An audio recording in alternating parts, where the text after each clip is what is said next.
Lucas Montenegro estava acostumado a ter tudo sob controle. Aos 42 anos, era dono de um império empresarial que se estendia por 3 continentes. Suas empresas movimentavam bilhões de reais anualmente e ele não costumava aceitar não como resposta. Por isso, quando pisou no aeroporto Charles de Gaulle, em Paris, numa fria manhã de outubro, esperava que sua viagem de negócios seguisse o roteiro planejado. 3 reuniões importantes, 2 jantares protocolares e o voo de volta ao Brasil em 48 horas. Lucas jamais imaginava que uma menina de 8 anos mudaria completamente sua perspectiva de vida. Vestido com seu terno italiano de 3.000 euros, carregando uma maleta de couro genuíno e falando ao celular em inglês fluente, Lucas caminhava pelos corredores do luxuoso hotel George V, com a arrogância de quem nunca teve que pedir nada a ninguém. Sua primeira reunião seria em 2 horas com investidores franceses interessados em suas mineradoras no Brasil. Monsieur Montenegro, seu carro chegará em 15 minutos, informou o concierge do hotel com reverência. Lucas apenas acenou com a cabeça, continuando sua ligação. Para ele, funcionários eram apenas peças numa engrenagem que devia funcionar perfeitamente. Não tinha paciência para gentilezas ou conversas desnecessárias. Sim, Carlos, quero que o contrato esteja na minha mesa segunda-feira, falava rispidamente ao telefone. Não me interessam as desculpas dos advogados. Se não conseguem fazer um trabalho simples, contratem alguém que consiga. O homem do outro lado da linha tentou explicar algumas complexidades legais, mas Lucas cortou. Carlos, você está há 15 anos comigo. Sabe como funciona. Resultados, não desculpas. O prazo é segunda-feira. Desligou sem se despedir e imediatamente fez outra ligação. Mônica, quero os relatórios trimestrais de todas as subsidiárias antes do meu retorno e diga ao pessoal do RH que a reunião de quarta-feira foi antecipada para terça. Quem não puder comparecer, pode procurar outro emprego. Enquanto falava, Lucas observava distraidamente o movimento da rua através das portas de vidro. Paris, em outubro, era uma sinfonia de cores outonais, mas Lucas não prestava atenção à beleza da cidade. Para ele, Paris era apenas mais um local de negócios, como Nova York, Tóquio ou Londres. Sua empresa, a Montenegro Holdings, havia crescido exponencialmente nos últimos 10 anos. Começou com uma pequena mineradora herdada do pai e transformou-a num conglomerado que incluía mineração, construção, tecnologia e investimentos financeiros. Lucas era implacável em seus negócios. Havia demitido centenas de funcionários sem pestanejar quando isso significava melhorar os lucros. Havia fechado fábricas inteiras se não fossem rentáveis o suficiente. Os negócios não são para sentimentais, costumava dizer em entrevistas. O mercado é darwiniano. Só os mais fortes sobrevivem. Essa filosofia o havia tornado um dos homens mais ricos do Brasil, mas também um dos mais temidos. Seus funcionários trabalhavam sob pressão constante. Suas secretárias duravam, em média, 6 meses antes de pedir demissão por estresse. Seus sócios parceiros o respeitavam, mas ninguém ousava contradizê-lo. Lucas vivia sozinho num penthouses de 1.000 metros quadrados em São Paulo. Nunca se casou porque, segundo ele, casamento é uma fusão empresarial mal planejada que geralmente termina em falência. Não tinha amigos próximos, apenas contatos de negócios. Sua família se resumia a uma irmã que morava no Canadá e com quem falava 2 vezes por ano. Sua rotina era mecânica. Acordava às 5 da manhã, fazia 1 hora de exercícios em sua academia particular, tomava café enquanto lia relatórios financeiros e chegava ao escritório às 7h30. Trabalhava até às 10 da noite, jantava sozinho lendo e-mails e dormia às 11 em ponto. Fins de semana não existiam para Lucas. Sábados e domingos eram apenas outros dias de trabalho. Férias eram uma interrupção irritante em sua produtividade. Mesmo suas viagens internacionais, como esta a Paris, eram rigorosamente planejadas para máxima eficiência. Mas naquela manhã fria de outubro, quando olhou através do vidro do hotel, algo diferente aconteceu. Foi então que a viu. Uma menina pequena, magra demais para sua idade, estava parada na calçada em frente ao hotel. Usava um casaco gasto que parecia ter pertencido a alguém maior, sapatos furados e carregava uma placa de papelão escrita à mão. Mesmo através do vidro, Lucas conseguia ler. Je suis sourde. S'il vous plaît, aidez-moi. Sou surda. Por favor, me ajudem. A menina não falava. Apenas mostrava a placa para os transeuntes elegantes que passavam apressados, evitando seu olhar. De vez em quando ela tentava usar as mãos para se comunicar, mas a maioria das pessoas a ignorava completamente. Lucas sentiu uma pontada de irritação. Mendigos em frente a hotéis de luxo eram péssimos para os negócios. Estava prestes a pedir ao porteiro para remover a criança quando algo o fez parar. A menina o estava olhando diretamente através do vidro. Seus olhos eram do mais puro azul que Lucas já havia visto, e havia neles uma mistura estranha de determinação e tristeza. Ela não baixou o olhar quando percebeu que ele a observava. Em vez disso, levantou ligeiramente a placa, como se o estivesse convidando a ler. Havia algo diferente naquele olhar. Não era a súplica desesperada que Lucas costumava ver em mendigos. Não era manipulação ou tentativa de causar pena. Era apenas uma criança tentando se comunicar, tentando ser vista como ser humano. Monsieur, seu carro está aqui, disse o porteiro, abrindo a porta.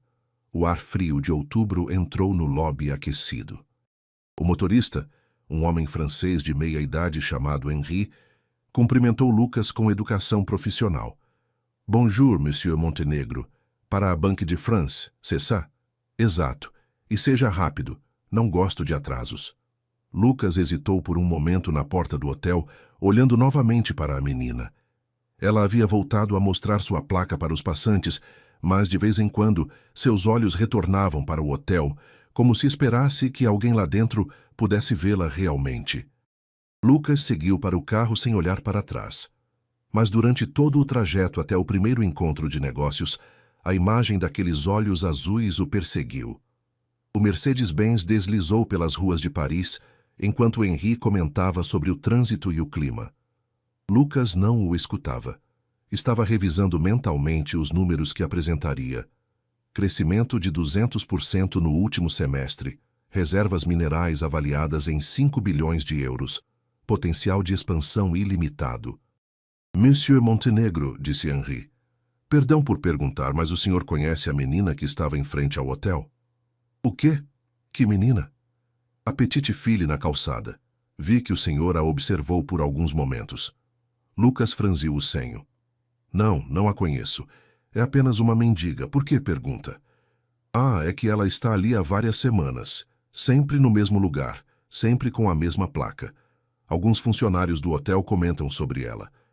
E por que a polícia não faz nada? Henri deu de ombros. C'est Paris, monsieur. Há muitas crianças de rua. As autoridades fazem o que podem, mas...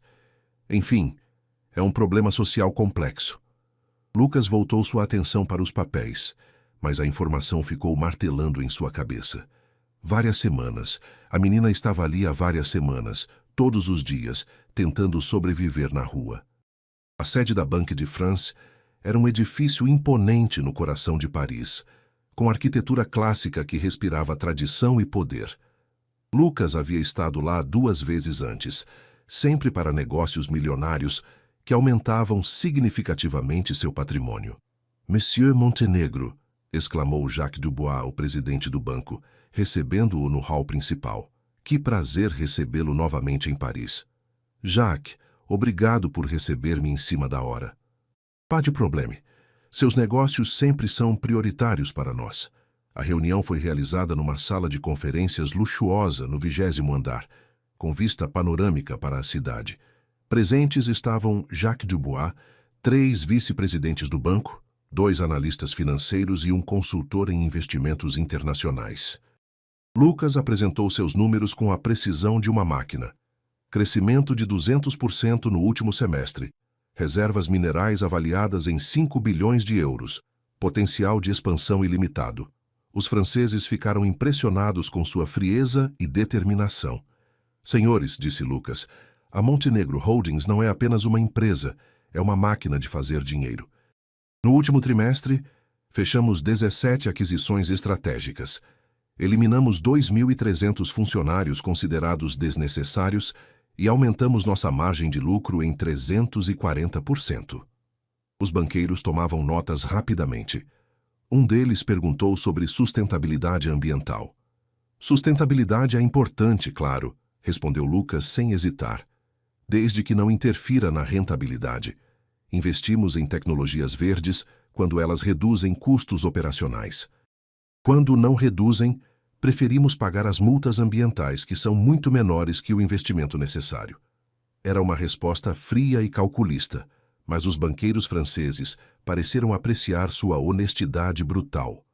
Monsieur Montenegro, disse o vice-presidente financeiro, sua abordagem é refrescante. Muitos empresários tentam mascarar suas prioridades com discursos bonitos sobre responsabilidade social. O senhor é direto. O mercado financeiro não tem paciência para a hipocrisia, respondeu Lucas. Meus investidores querem retorno, não prêmios de responsabilidade social. A reunião durou 2 horas e meia. No final, Lucas havia garantido um financiamento de 800 milhões de euros para expandir suas operações na América do Sul. Os franceses também demonstraram interesse em parcerias futuras na África e na Ásia. Monsieur Montenegro, disse Jacques Dubois ao final, raramente vemos alguém tão jovem com tamanha visão empresarial. Será um prazer fazer negócios com o senhor. Lucas sorriu seu sorriso calculado e apertou mãos com todos os presentes. Mais um negócio fechado, mais alguns milhões no banco. Era assim que funcionava seu mundo. Números, lucros, resultados. Mas quando saiu do prédio do banco 2 horas depois, a primeira coisa que procurou com os olhos foi a menina em frente ao hotel. Ela ainda estava lá. Durante o almoço em um restaurante 5 estrelas próximo ao Louvre, Lucas tentou se concentrar na ligação que fazia com seu escritório no Brasil, mas seus olhos constantemente se desviavam para a janela como se procurassem algo. Senhor Montenegro, disse sua secretária do outro lado da linha, o senhor está me ouvindo? Sim, sim, Mônica. Continue. Como estava dizendo, o Sindicato dos Metalúrgicos está ameaçando greve se não concordarmos com o aumento de 15%. Ofereça 5% e diga que é a última oferta.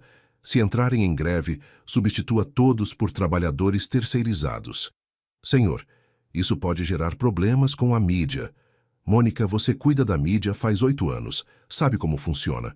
Contrate uma agência de relações públicas, se necessário, mas não aceite chantagem sindical. Entendido. E o caso da contaminação do solo na mina de Minas Gerais? Lucas suspirou. Era um problema que vinha se arrastando há 6 meses. Alguma falha nos sistemas de contenção havia causado vazamento de químicos que contaminou um riacho próximo. A comunidade local estava protestando e exigindo compensações. Quanto eles estão pedindo? 5 milhões de reais. Ofereça 2,5 milhões, mas com cláusula de confidencialidade, e acelere a transferência das operações para o novo local. Quanto antes sairmos de lá, melhor. Após terminar a ligação, Lucas ficou sozinho no restaurante empurrando a comida pelo prato. Normalmente, resolver problemas empresariais lhe dava satisfação. Era como jogar xadrez em grande escala, sempre pensando 3 jogadas à frente. Mas naquele dia algo estava diferente.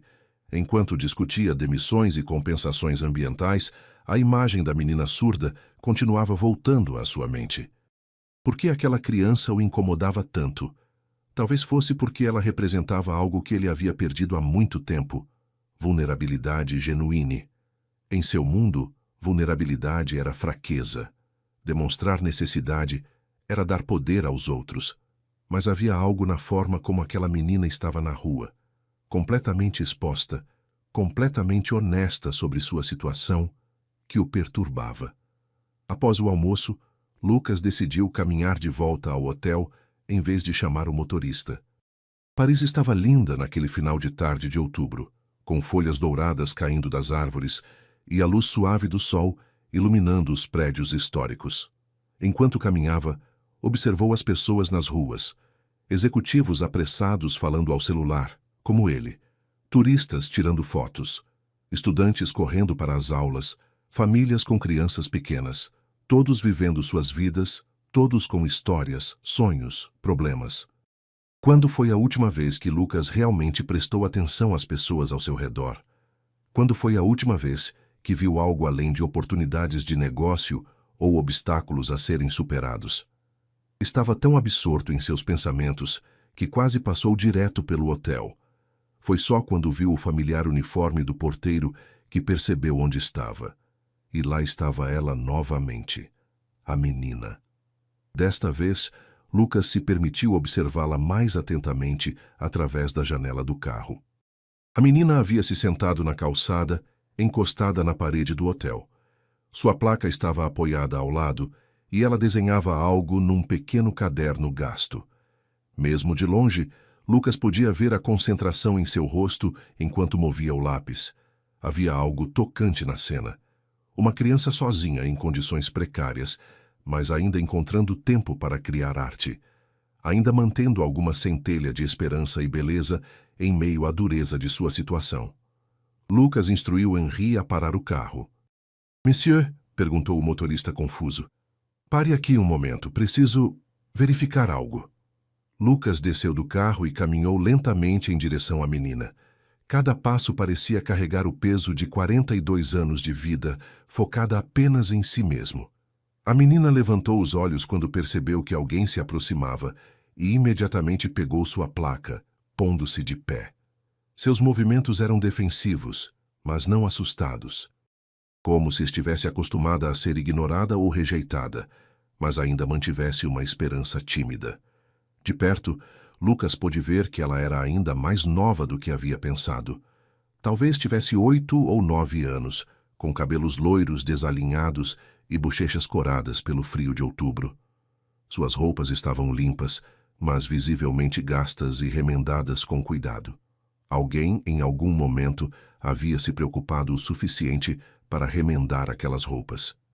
A menina mostrou-lhe a placa e depois fez alguns gestos com as mãos. Seus movimentos eram fluidos e expressivos, como uma dança silenciosa. Lucas não entendia a linguagem de sinais, mas a expressão dela era de súplica gentil, não desesperada. "Você fala francês?" perguntou Lucas em francês. A menina negou com a cabeça e apontou para os próprios ouvidos, depois para a boca, indicando que não podia ouvir nem falar. Então, fez um gesto universal, o gesto de escrever. Lucas não tinha papel, então a menina pegou seu caderno e ofereceu a ele. Lucas viu que as páginas estavam cheias de desenhos, retratos de pessoas passando na rua, esboços dos prédios ao redor, flores, pássaros. Eram surpreendentemente bons para uma criança. "Como você se chama?", me escreveu Lucas em francês. A menina pegou o caderno de volta e escreveu com caligrafia cuidadosa. "Emily." "Emily", repetiu Lucas em voz alta, sabendo que ela não podia ouvi-lo, mas sentindo que era importante pronunciar seu nome. Emily sorriu ligeiramente ao ver que ele havia lido seu nome.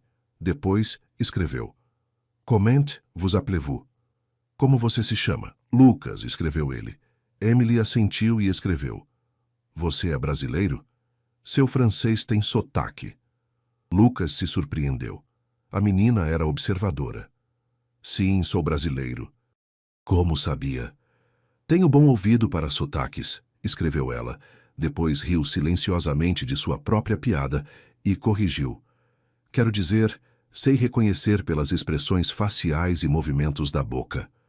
Lucas se pegou sorrindo apesar de si mesmo. A menina tinha senso de humor. "Onde estão seus pais?", perguntou escrevendo no caderno. O sorriso de Emily desapareceu. Ela escreveu lentamente. "Mamã morreu há 3 meses. Papa, não sei onde está. Foi embora quando descobriu que eu era surda." A simplicidade daquelas palavras atingiu Lucas como um soco no estômago. Aqui estava uma criança que havia perdido a mãe e sido abandonada pelo pai por causa de sua deficiência. E ainda assim, ela não demonstrava amargura ou raiva, apenas uma tristeza resignada. "Há quanto tempo está nas ruas?", perguntou Lucas. "Desde que mamã morreu. 3 meses e 11 dias." A precisão da resposta mostrou que Emily estava contando cada dia de sua situação desesperadora. "Você tem onde dormir?" Emily apontou para um beco próximo e escreveu: às vezes lá, às vezes na estação de metrô quando está muito frio. As pessoas da padaria ali me deixam entrar quando chove muito. Lucas olhou em direção ao beco escuro e sentiu algo que não experimentava há anos. Vergonha. Vergonha de sua vida de luxo, de sua indiferença, de sua incapacidade de ver além de seus próprios interesses. Tirou a carteira e extraiu uma nota de 50 euros. Emily olhou o dinheiro por um momento, depois pegou seu caderno e escreveu algo rapidamente. Merci, mas já aussi. Obrigada, mas também tenho fome. Foi então que Lucas percebeu algo que o fez engolir em seco. A menina não estava apenas pedindo dinheiro. Ela estava pedindo por comida, por atenção humana, por alguém que a visse como uma pessoa e não como um obstáculo na calçada. Quando foi a última vez que comeu? Escreveu Lucas. Ontem de manhã. Uma senhora me deu meio croissant. Lucas sentiu uma raiva crescendo dentro de si, mas não contra Emily. Contra si mesmo, contra um mundo que permitia que uma criança passasse dias sem comer enquanto ele se preocupava com margens de lucro. Vem comigo, disse, gesticulando para que ela o seguisse. Emily hesitou, pegou seu caderno e escreveu. Por quê? Porque você precisa comer. E por quê? Porque é o certo a fazer. Emily o estudou por um longo momento. Depois arrumou suas poucas posses numa sacola plástica e o seguiu. No restaurante do Hotel George V, as cabeças se viraram quando Lucas entrou acompanhado de Emily. A menina olhava ao redor com olhos arregalados, claramente intimidada pela opulência do local. Lustre de cristal, tapeçarias caras, mesas postas com prataria reluzente. Era um mundo completamente diferente das ruas frias, onde ela havia passado os últimos 3 meses. O maitre, um homem francês elegante de meia-idade, tentou discretamente impedir sua entrada. Monsieur Montenegro, disse em voz baixa, talvez seria mais apropriado. Lucas o silenciou com um olhar que havia intimidado dezenas de executivos ao longo dos anos. Uma mesa para 2, disse em tom que não admitia discussão. Certainement, monsieur, respondeu o maitre, claramente desconfortável, mas não ousando contrariar um hóspede tão importante. Foram levados a uma mesa discreta, mas ainda assim, alguns outros clientes olhavam com curiosidade e alguns com desaprovação. Lucas não se importava. Pela primeira vez em anos, a opinião de estranhos lhe parecia irrelevante. Emily sentou-se na cadeira como se fosse feita de porcelana, com cuidado para não quebrar nada. Seus olhos percorriam o menu com fascínio, mas também com confusão. Pode pedir o que quiser, escreveu Lucas no caderno. Emily escreveu. Não sei ler muitas dessas palavras, e os preços são muito altos. Não se preocupe com preços. O que gosta de comer? Qualquer coisa. Faz muito tempo que não posso escolher comida. A resposta partiu o coração de Lucas. Ele chamou o garçom e pediu diversos pratos. Sopa de cebola, pato confit, ratatouille, pão fresco, queijos franceses, uma sobremesa de chocolate. Comida suficiente para 3 pessoas. Durante o almoço, Lucas observou Emily comer com a delicadeza de quem não quer desperdiçar nenhuma migalha. Ela provou cada prato como se fosse um tesouro, fechando os olhos para saborear cada garfada. De vez em quando escrevia no caderno para se comunicar com ele. Você sempre morou nas ruas? Perguntou Lucas. Emily escreveu. Não, antes vivia com mamã num apartamento pequeno em Belleville. Não era grande, mas era nosso lar. Sua mãe trabalhava? Sim, limpava escritórios à noite. Saía às 8 da noite e voltava às 6 da manhã. Dormia durante o dia, então eu ficava sozinha muito tempo, mas não me importava. Ela sempre deixava bilhetinhos para mim. Ah, que tipo de bilhetinhos? Emily sorriu tristemente. Coisas como boa tarde, minha princesa. Sua comida está na geladeira. Te amo mais que todas as estrelas. Ou, não se esqueça de escovar os dentes. Você tem o sorriso mais bonito do mundo. Lucas sentiu um nó na garganta. Imaginou uma mãe solteira trabalhando a noite toda para sustentar uma filha deficiente, ainda assim, encontrando energia para deixar mensagens carinhosas. E seu pai? Você disse que ele foi embora quando descobriu que era surda. Emily parou de comer por um momento. Eu nasci ouvindo normal. Perdi a audição aos 3 anos por causa de uma doença. Papa ficou muito zangado com mamã, como se fosse culpa dela. Gritava que não queria uma filha deficiente, que ia ser uma vergonha para a família. Sua mãe nunca se casou de novo? Alguns homens se interessaram por ela. Era muito bonita, mas quando conheciam a mim, digamos que não ficavam por muito tempo. A honestidade brutal de Emily sobre sua própria situação impressionou Lucas. Ela não tentava dramatizar ou causar pena, apenas relatava os fatos com a maturidade de alguém que havia crescido rápido demais. Você já foi à escola? Perguntou Lucas. Emily negou com a cabeça e escreveu. Mamã sempre dizia que quando tivesse dinheiro, me colocaria numa escola especial para surdos. Mas esse dinheiro nunca veio. Ela me ensinou a ler e escrever em casa. Você gostaria de ir à escola? Os olhos de Emily se iluminaram como se alguém tivesse acendido uma luz dentro deles. Ela acenou vigorosamente com a cabeça e escreveu rapidamente. Mais que qualquer coisa no mundo, quero aprender matemática, história, ciências. Quero aprender sobre outros países. Quero aprender a falar com as mãos direito. Falar com as mãos? Linguagem de sinais. Sei algumas coisas que aprendi observando outras pessoas surdas na rua, mas gostaria de aprender direito. E também gostaria de aprender a ler lábios melhor. Você sabe ler lábios? Um pouco. Foi assim que soube que você é brasileiro. Sua forma de mexer a boca ao falar francês é diferente. Lucas ficou impressionado com a capacidade de observação da menina. Ela havia desenvolvido habilidades extraordinárias para compensar sua deficiência auditiva. Emily, posso perguntar uma coisa pessoal? Ela assentiu. Você não sente raiva do seu pai, da situação, da vida? Emily pensou por alguns momentos antes de escrever.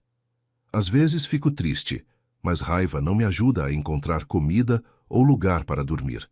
Raiva não faz mamã voltar. Então prefiro usar minha energia para tentar sobreviver e talvez um dia ter uma vida melhor.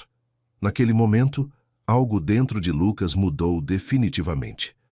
Olhando para aquela menina corajosa que sonhava com educação, apesar de todas as dificuldades, que mantinha a esperança apesar do abandono, que escolhia a sobrevivência em vez da amargura, ele percebeu o quanto sua própria vida havia se tornado vazia.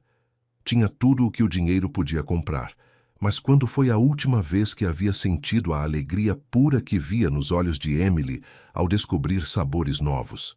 Quando foi a última vez que teve esperança em algo maior que lucros trimestrais?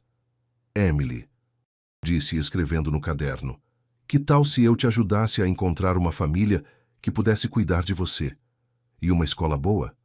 Emily parou de comer e o olhou por um longo momento.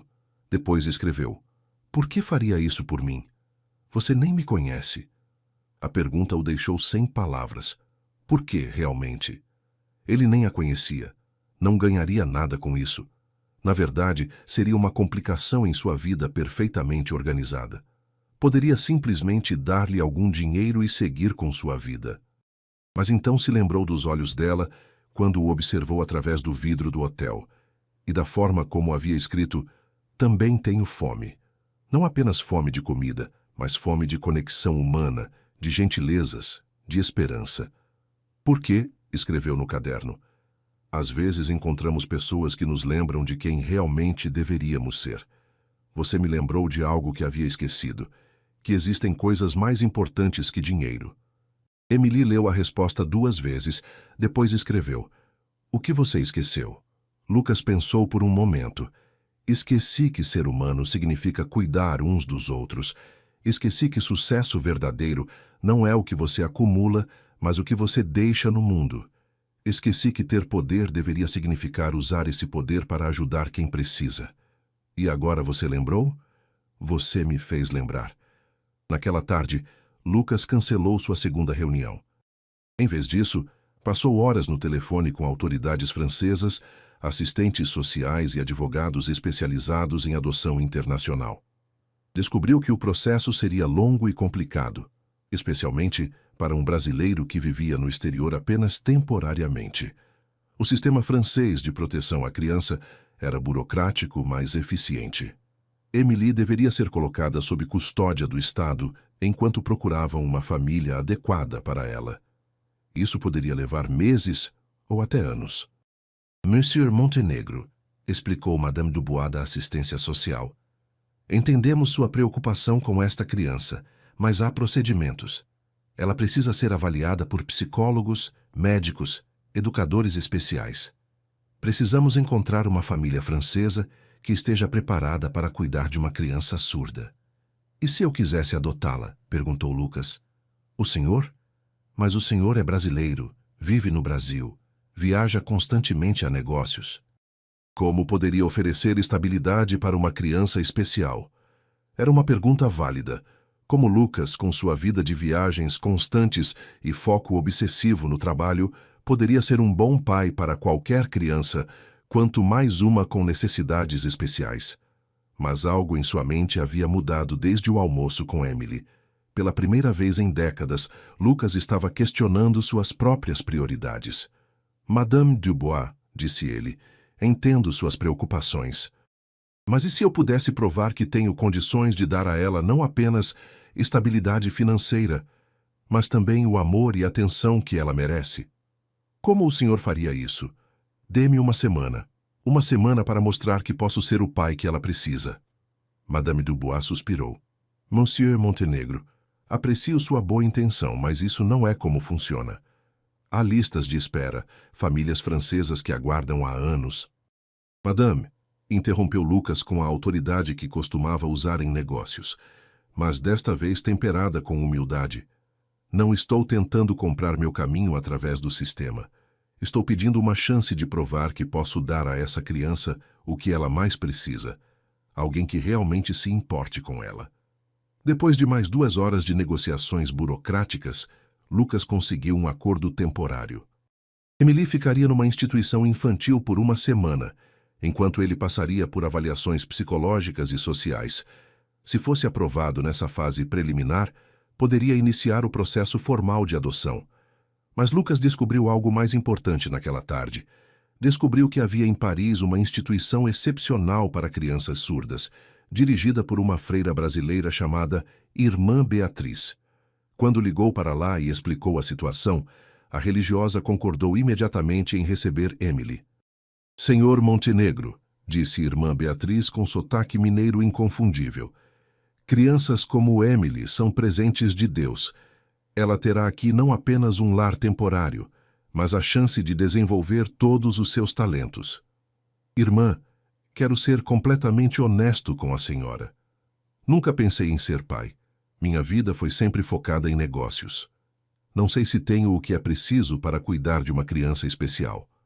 Filho, disse Irmã Beatriz com a sabedoria de quem havia dedicado 40 anos aos mais necessitados. O fato de o senhor estar fazendo essa pergunta já mostra que tem o que é mais importante. A humildade para aprender e o coração para amar. Quero pagar por tudo, disse Lucas. Educação, moradia, roupas, tudo o que ela precisar. E também quero doar para a instituição para ajudar outras crianças. O senhor tem certeza? É um compromisso de longo prazo. Tenho certeza. Na verdade, é o primeiro compromisso em anos que me parece realmente importante.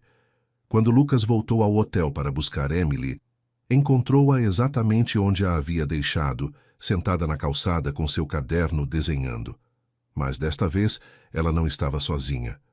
Uma mulher idosa francesa havia parado para conversar com ela, tentando se comunicar através de gestos simples. Ele é très talentueuse, disse a mulher a Lucas quando percebeu que ele se aproximava. Muito talentosa. Seus desenhos são extraordinários. Lucas olhou por cima do ombro de Emily e viu que ela estava retratando a cena da rua com detalhes impressionantes. Cada passante, cada expressão facial, cada movimento havia sido capturado com precisão notável. Emily, escreveu no caderno, pronta para conhecer seu novo lar temporário? Emily leu e seus olhos se encheram de lágrimas. Escreveu, de verdade? Não é um sonho? Não é um sonho, respondeu Lucas, surpreendendo-se com a emoção em sua própria voz. Mas, Emily, preciso ser honesto com você. Será apenas temporário enquanto trabalho para conseguir te adotar oficialmente. Você quer me adotar? Por quê? Lucas pensou cuidadosamente antes de responder. Porque em um dia você me ensinou mais sobre coragem, esperança e dignidade humana do que aprendi em 42 anos de vida, porque acho que precisamos um do outro. A viagem até a instituição Santa Marta foi uma revelação para Lucas. Emily ficou colada à janela do carro, observando Paris com os olhos de alguém que finalmente podia ver a cidade não como um lugar de sobrevivência, mas como um lugar de possibilidades. De vez em quando, ela escrevia algo no caderno e mostrava para ele. Aquele prédio é muito bonito. Quem mora lá? Não sei, mas quando você aprender história francesa na escola, vai descobrir sobre muitos prédios famosos de Paris. Vou mesmo ir à escola. Você vai à melhor escola para crianças surdas de toda a França.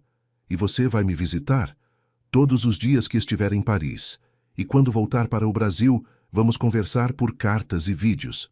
Você sabe linguagem de sinais? Não, mas vou aprender.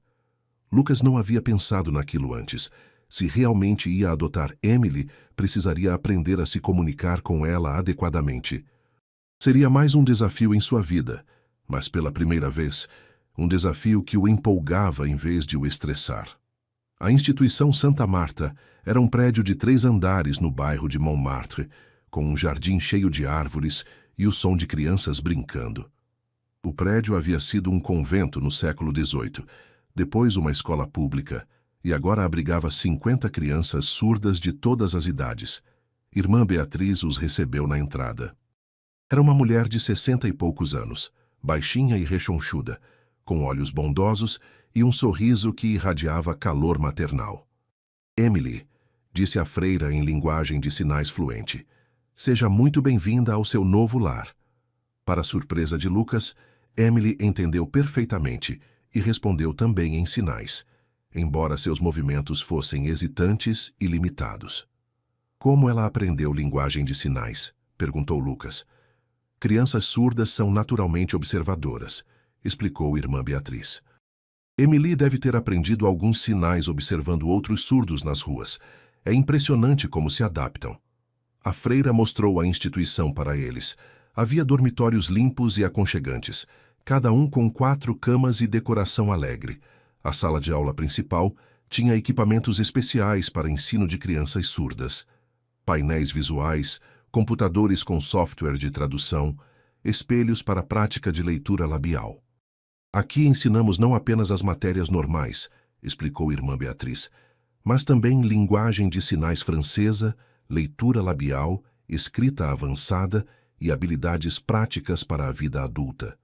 A biblioteca estava cheia de livros em braille, livros com muitas ilustrações, e até vídeos educativos com legendas e interpretação em sinais. E isto é meu orgulho, disse a freira, levando-os a uma sala grande cheia de cavaletes, tintas, pincéis e materiais de arte.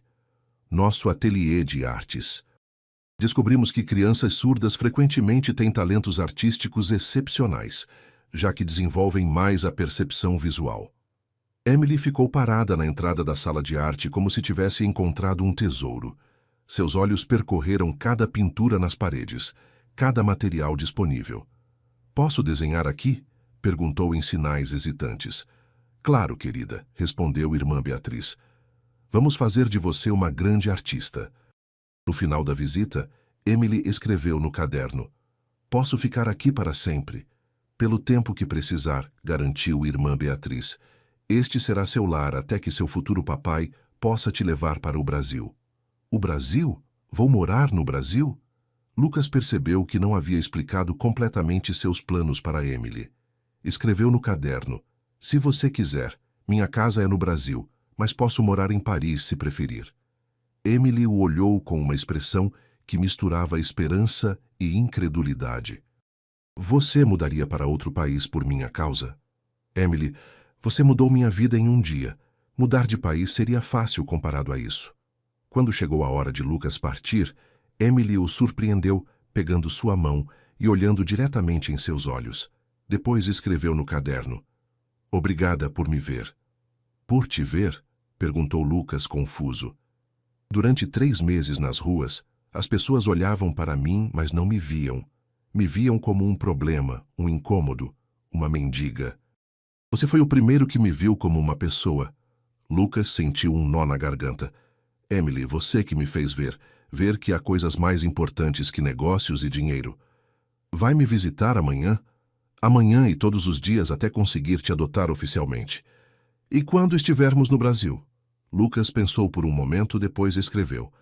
Vamos descobrir juntos como é ser uma família. Emily sorriu. O primeiro sorriso verdadeiro e completo que ele havia visto dela, e acenou quando o carro se afastou. No caminho de volta ao hotel, Lucas ligou para sua secretária no Brasil. Mônica, preciso que cancele todos os meus compromissos dos próximos 15 dias. Senhor, mas tem a reunião com os japoneses na quinta-feira e a apresentação para os investidores americanos? Cancele tudo. E quero que você pesquise as melhores escolas para crianças surdas no Brasil. Também quero os nomes dos melhores advogados especializados em adoção internacional. Posso perguntar o motivo? Estou adotando uma filha, Mônica, uma menina francesa surda de 8 anos.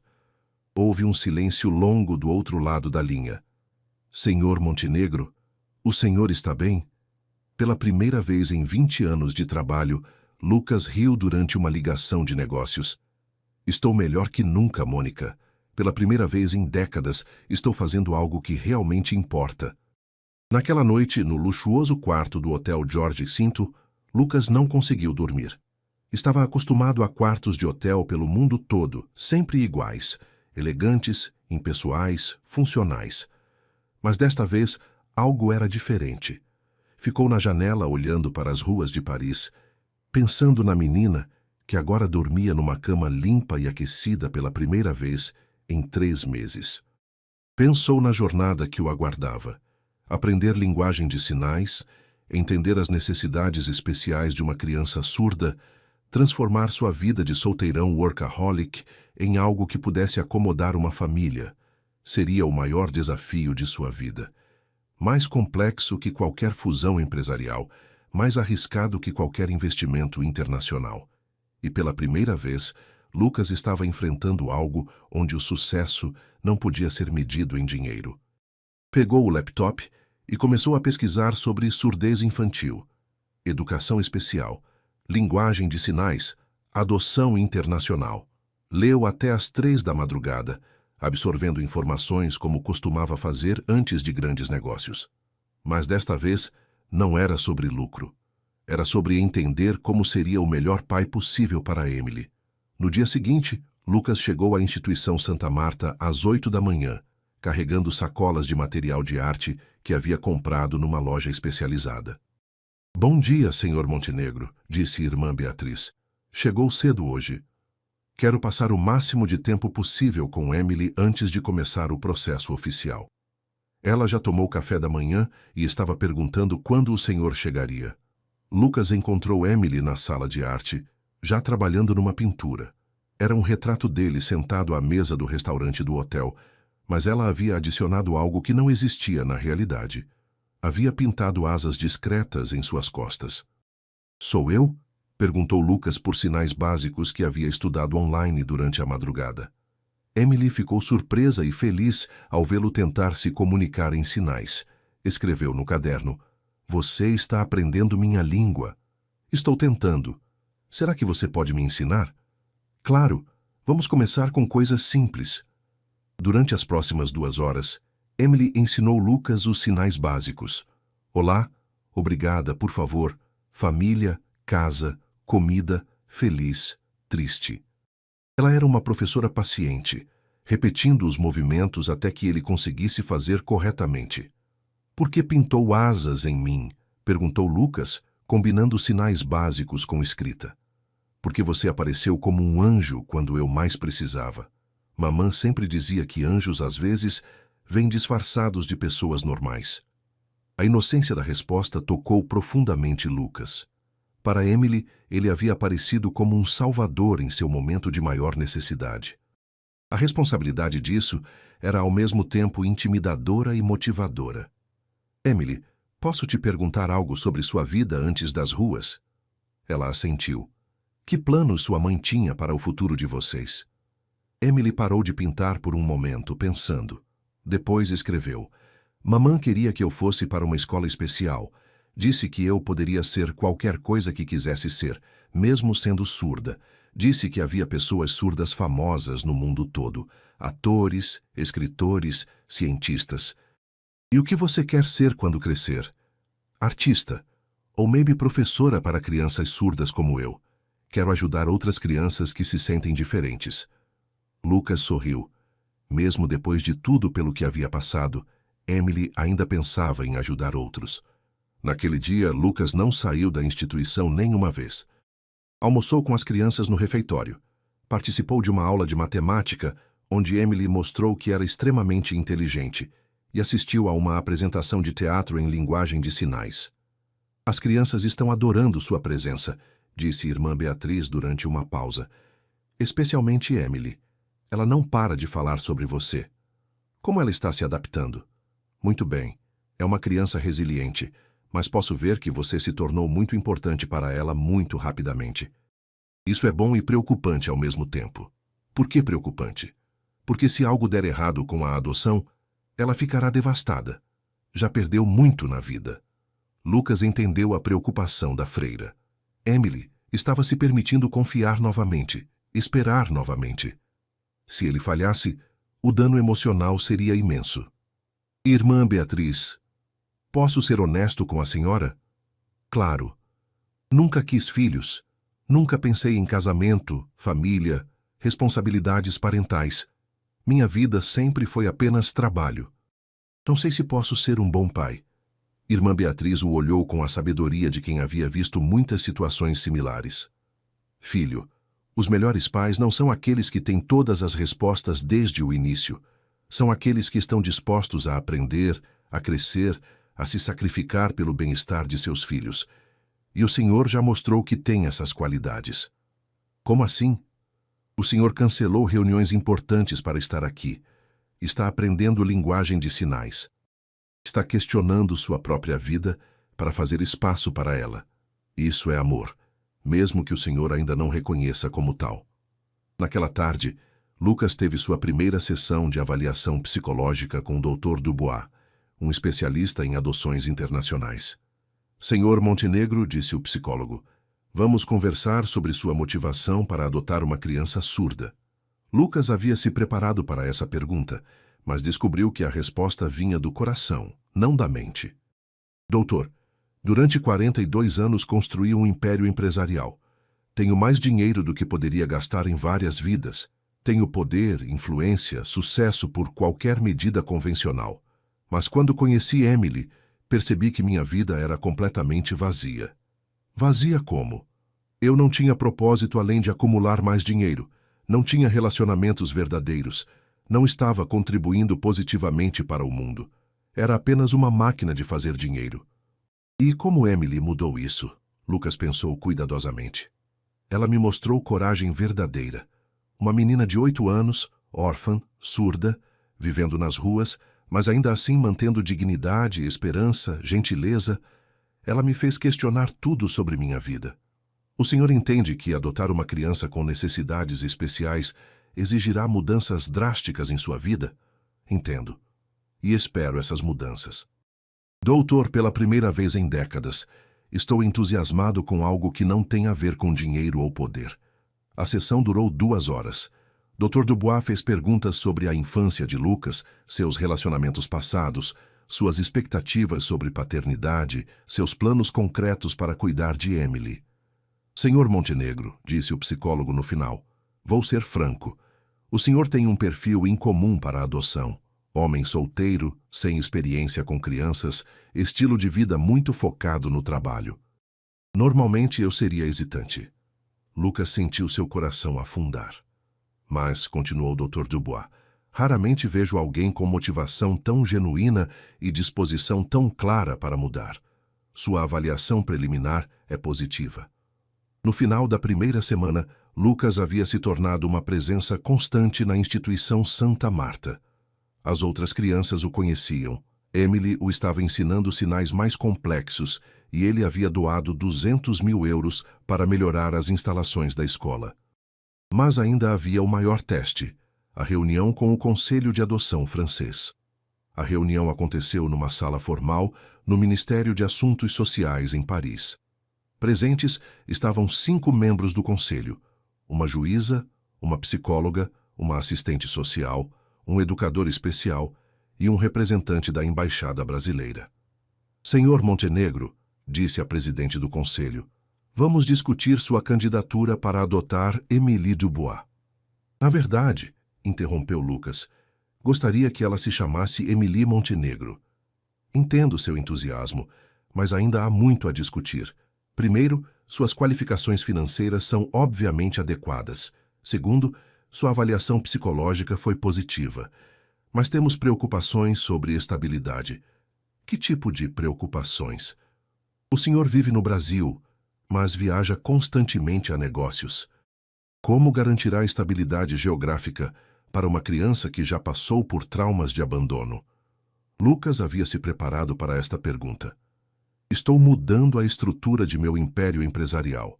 Vou nomear CEOs para dirigir as operações diárias de todas as minhas empresas. Eu manterei controle estratégico, mas não mais operacional. Isso me permitirá estar presente na vida de Emily. E linguagem? Emily só fala francês e linguagem de sinais francesa. Estou aprendendo ambos. E também contratarei um tutor para ajudar na transição enquanto ela aprende português. E educação? Que planos tem para sua educação especial no Brasil? Lucas tirou uma pasta de documentos.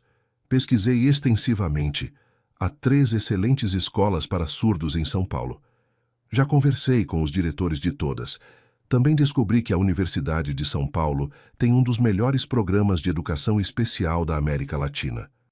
O conselho ficou impressionado com a profundidade de sua pesquisa e planejamento. Senhor Montenegro, disse a educadora especial, o senhor entende que crianças surdas podem enfrentar desafios sociais além dos educacionais? Entendo. Por isso estou me conectando com a comunidade surda brasileira. Quero que Emily cresça sabendo que sua surdez não é uma limitação, mas apenas uma diferença. A reunião durou 3 horas.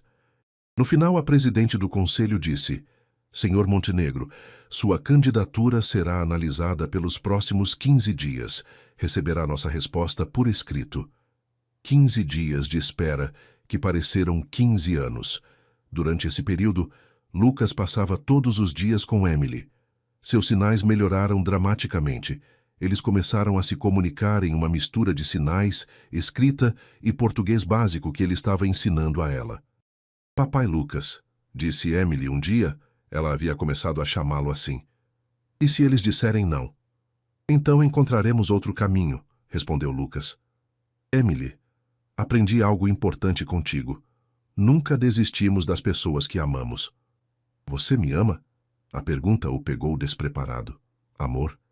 Ele havia pensado em termos de responsabilidade, compaixão, cuidado.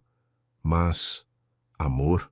Olhando para os olhos azuis de Emily, cheios de esperança e confiança, Lucas percebeu que sim. Amava aquela menina corajosa que havia mudado sua vida. Sim, assinou em linguagem de sinais perfeita. Eu te amo, minha filha. Foi a primeira vez que admitiu amor por alguém em 20 anos. A resposta do conselho chegou numa manhã chuvosa de novembro. Lucas estava tomando café com Emily na instituição quando irmã Beatriz chegou com o envelope oficial. Chegou, disse simplesmente. Lucas e Emily se olharam. Ela pegou sua mão enquanto ele abria o envelope com a outra. Leu em silêncio primeiro, seu rosto não revelando nada. Depois sorriu lentamente. Emily Montenegro, disse em voz alta, você tem agora oficialmente um novo pai. Emily gritou de alegria. Foi a primeira vez que Lucas a ouviu fazer barulho, e se jogou em seus braços. Irmã Beatriz chorou. Outras crianças da instituição vieram correndo para ver o que acontecia e começaram a comemorar também. Vamos para casa? Perguntou Emily por sinais. Vamos para casa, confirmou Lucas. Mas primeiro, havia muito a planejar. 6 meses depois, São Paulo, Brasil. O apartamento de Lucas em São Paulo havia sido completamente transformado. Onde antes havia um escritório moderno e frio, agora existia uma casa cheia de vida. As paredes tinham desenhos e pinturas de Emily por toda parte. O home office havia se tornado um ateliê de arte. O quarto de hóspedes virou um quarto de menina decorado com cores alegres, mas a maior transformação havia sido em Lucas himself. Papai, disse Emily em português. Ela havia aprendido rapidamente como crianças fazem. Posso ir ao parque com meus amigos? Claro, princesa, mas lembra das regras? Sempre fico onde você pode me ver, não falo com estranhos e volto às 5 em ponto. Perfeito. Lucas a observou correr para se juntar a um grupo de crianças no parque próximo. Algumas delas eram surdas, outras ouvintes. Emily havia se adaptado ao Brasil com facilidade impressionante e já tinha um grupo sólido de amigos. Ela estava matriculada na escola especial Helen Keller, considerada uma das melhores do país para crianças surdas. Estava aprendendo português, linguagem de sinais brasileira, Libras, e continuando com suas aulas de arte. Senhor Montenegro, disse uma voz atrás dele. Lucas se virou e viu Maria Santos, sua nova assistente pessoal. Sim, nova. Mônica havia pedido demissão depois de 3 meses, dizendo que não reconhecia mais o chefe. Lucas havia mudado tanto que seus funcionários antigos não conseguiam se adaptar. O que foi, Maria? A reunião com os investidores foi remarcada para amanhã às 2 da tarde, e a Fundação Emily Montenegro recebeu mais 5 solicitações de doação para crianças surdas carentes. Assim, a Fundação Emily Montenegro. Lucas havia criado uma organização dedicada a ajudar crianças surdas em todo o Brasil. Era seu novo projeto de paixão e estava crescendo rapidamente. Aprove as doações, disse Lucas. E sobre a reunião de amanhã, será que podemos marcar para de manhã? Prometi levar Emily ao cinema à tarde. Maria sorriu. Ainda estava se acostumando com um chefe que priorizava tempo com a filha sobre reuniões de negócios. Claro, senhor, vou remarcar. Naqueles 6 meses, Lucas havia transformado suas empresas exatamente como prometeu ao conselho de adoção. Nomeou CEOs competentes para dirigir as operações diárias de cada empresa.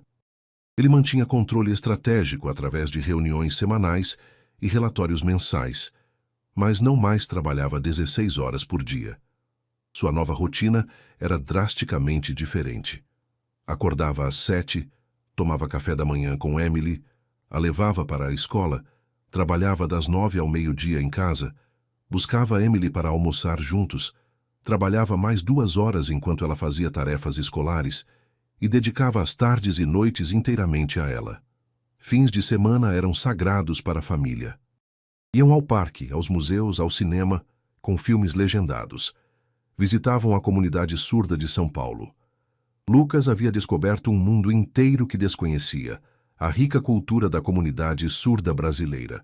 Papai, disse Emily correndo de volta para ele, posso convidar Caio e Juliana para jantar amanhã? Claro. Que tal fazermos aquela lasanha que você tanto gosta? Aqui tem 4 queijos. Exato. Emily sorriu e voltou correndo para os amigos. Lucas se pegou sorrindo também.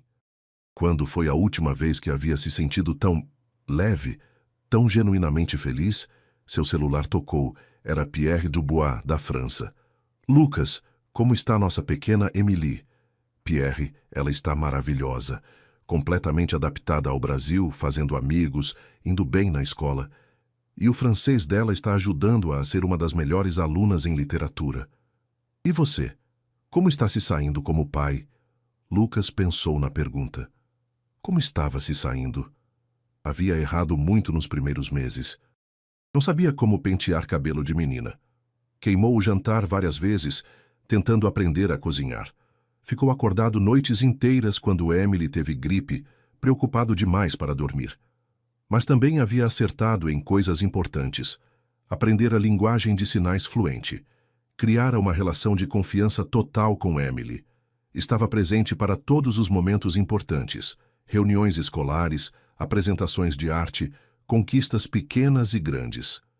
Pierre, estou me saindo melhor do que jamais imaginei. Emily me ensinou a ser pai. E seus negócios? Funcionam perfeitamente sem minha obsessão. Na verdade, funcionam melhor. Meus CEOs têm mais autonomia, são mais criativos, mais motivados. Descobri que microgerenciar estava limitando o crescimento das empresas. Incrível! E a fundação? Está crescendo rapidamente. Já ajudamos mais de 200 crianças surdas. Emily me dá ideias constantemente sobre como melhorar nossos programas. Naquela noite, durante o jantar, Emily fez uma pergunta que pegou Lucas de surpresa. Papai, você está feliz? Muito feliz, princesa. Por que pergunta? Porque quando nos conhecemos em Paris, você parecia muito triste. Seus olhos não sorriam mesmo quando sua boca sorria. Lucas ficou impressionado com a percepção dela. Era verdade. Durante anos, ele havia estado funcionalmente deprimido sem perceber. Sucesso empresarial havia mascarado um vazio emocional profundo. E agora meus olhos sorriem. Agora seus olhos sorriem muito. E você ri de verdade. No começo, suas risadas pareciam forçadas, mas agora são naturais. Você me tornou uma pessoa melhor, Emily. E você me deu uma família. Somos uma boa equipe. Eram mesmo uma boa equipe. Emily havia trazido propósito e alegria à vida de Lucas. Lucas havia dado a Emily segurança, educação e amor incondicional.